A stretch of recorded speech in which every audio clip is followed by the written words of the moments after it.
Perennial themes in folklore. The dragon is a common creature found in folklore, and dragons symbolize both the consuming powers of the earth as well as maledictions that people may speak against one another. In the Song of Roland, dragons and satanic forces are associated with the army that is a rival to that of the Franks, and in this case, it was the Saracens. However, the Song of Roland itself, in its style, was likely influenced by a form of Arabic epic poetry called qasida, which is poetry recounting the glorious deeds of heroes. And so this brings us to the other side of our folkloric binary. So if we have one side as being dragons and satanic forces in our folkloric mindset, the other side would be angelic forces. In the Bible, angelic forces are associated with uh, creatures who sing hymns of praise to God. And so it is said that God is enthroned by the praise of angels. This, of course, relates to the ancient Egyptian concept of the Ba. And the Ba is an aspect to the soul that is depicted as being sort of like a bird. So, in terms of spiritual metaphysics, we would say that if a person is praying or singing some sort of hymn of praise or giving praise or benedictions, um, the part of their soul that would be active in that state would be the Ba. And this, of course, is associated with angelic forces in an Abrahamic context. And it is important to point out that these perennial themes within folklore, they're in both Abrahamic and heathen contexts.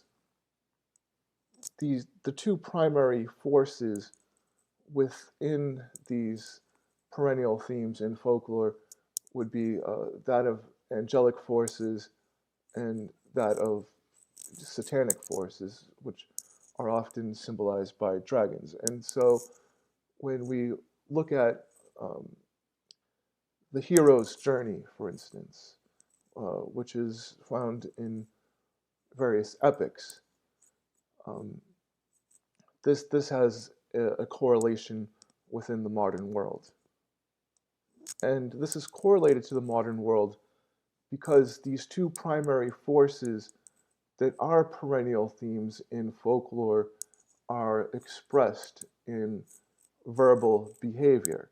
And so we look to folklore, these symbols, like the depictions of angels and demons and so on, these are symbolic of human speech, um, symbolic of benediction and malediction, malediction being bad words and benediction being good words.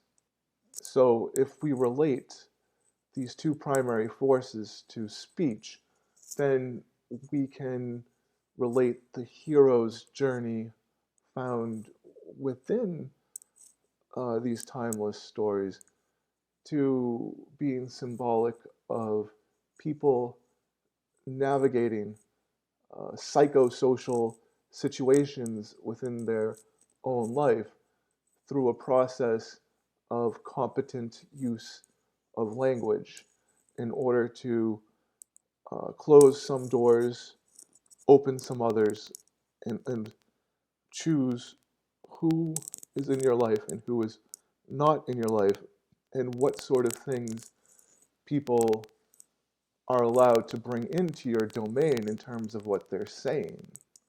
And so the hero's journey then can be imagined as being like a sort of exorcism of toxic influences from one's life. It can be considered a process of purification. And prayers can include either one of these forces.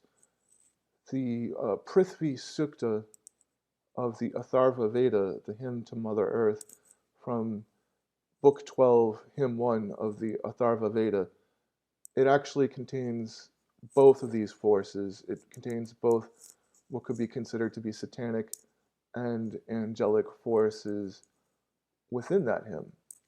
In that the Prithvi Sukta, it contains a prayer uh, for the enemies of who's ever praying that prayer to be scattered, and the person praying the prayer also prayed for their own people to be enriched. And so the Prithvi Sukta is a blend of malediction and benediction. And as such, a good symbol that could symbolize this sort of blending of malediction and benediction could be the yin yang. Just as the dragon is a good symbol for satanic forces, the unicorn is a good symbol for those forces who give benedictions and sing hymns of praise. Prayers that offer blessings over somebody, prayers that uh, offer people protection, praying for people's protection, and prayers that praise people. This would be symbolized by the angelic aspect of this folkloric binary, which ultimately is rooted in human psychology uh, and how speech acts can be symbolized.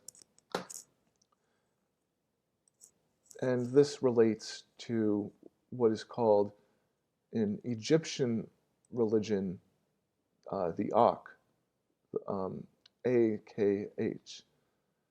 And so in Egyptian religion, three parts of the soul are the Ka, which is the life force, the Ba, the part of a person that is activated when they pray, and the Akh, which is the immortal spirit of somebody. In a heathen context, the Akh, or the immortal spirit, would be constructed through um, through creating one's name.